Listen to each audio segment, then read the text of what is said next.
Hello, my name is Ollie Pigmont. I want to tell you about some of the stories about the children I work with, and these children are quite exceptional. They make exceptional progress, and it's all about how they use mental images.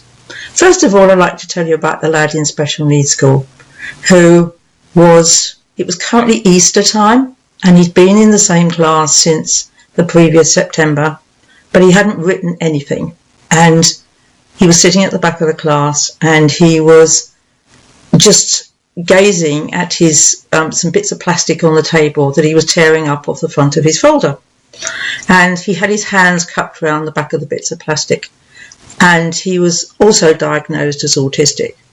And so I went up and spoke to him, and I hadn't realised that he was more or less non-verbal, but I didn't let that worry me. And so I looked at the bits of paper and I went, "Is that a dinosaur I can see?" And he goes, and then I said, "Now tell me, why have you got your hands round it like that?"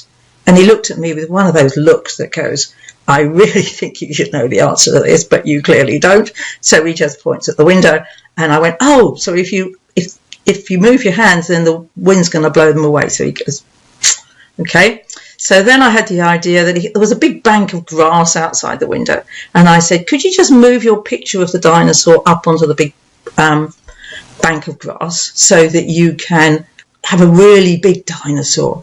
And so by this point, I've got him looking out the window at his really big dinosaur. Then I said to him, "I'm just going to write T-Rex on this bit of paper. And so when you look at the dinosaur, can you see T-Rex on the dinosaur?" And he went, I said, "Then can you spell it?" And lo and behold, although this lad I thought didn't speak at all, he then spelt Tyrannosaurus. I'd written T-Rex on the post-it. He decided to spell Tyrannosaurus. He was just amazing. And then he could start to spell.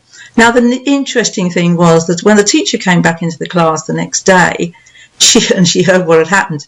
She said, "Do you know, I would have avoided dinosaurs at all costs. Natural inclination is he spends his time with his head in a book looking at dinosaurs, and I really didn't want to go there. But what you did was you went into his strengths, and then he could then spell words which were more difficult for him, and then he could move on to other words." So that was the first one.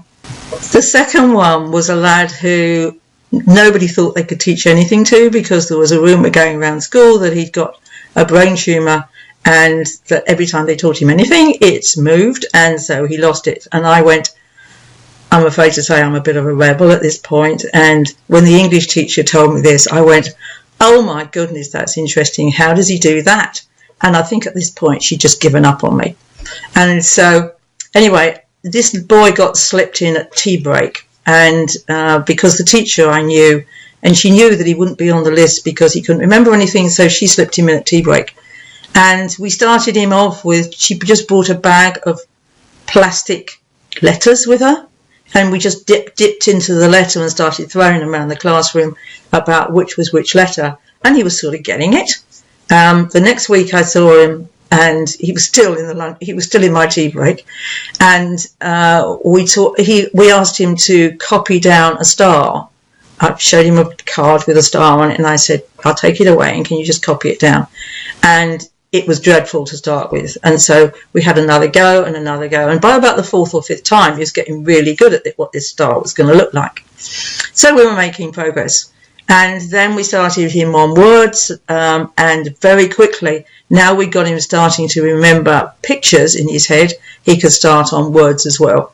And in 5 weeks of 15 minutes a week in my tea break every week, this child went from no letters to being able to spell yogurt forwards and in reverse order. So just before he left school, I bumped into him and I said, "How are you getting on? Are you still using that technique we taught you?" And he looked at me and he went, "Do you think I'm not?" So another lovely story. So let's just look at the other side of the equation, the ones that are really easy. There's a lad I saw recently who's on the Gifted and Talented register. He had the most amazing pictures for everything. I think he was doing martial arts as well, and he could imagine all the moves and how he was going to move and how the other person was going to move, and he got these incredible mental images. So I literally just taught him how to do mental images I literally just taught him a few words to start with, and very, very quickly he got the idea. He moved on to longer and longer words. He moved on to words that hadn't got any objects, and his father texted me during the week and said, I am amazed at what you've just done with my son, and he's getting full marks in his spelling tests. It is just incredible. So there you go. There's a few stories, and I hope that helps you.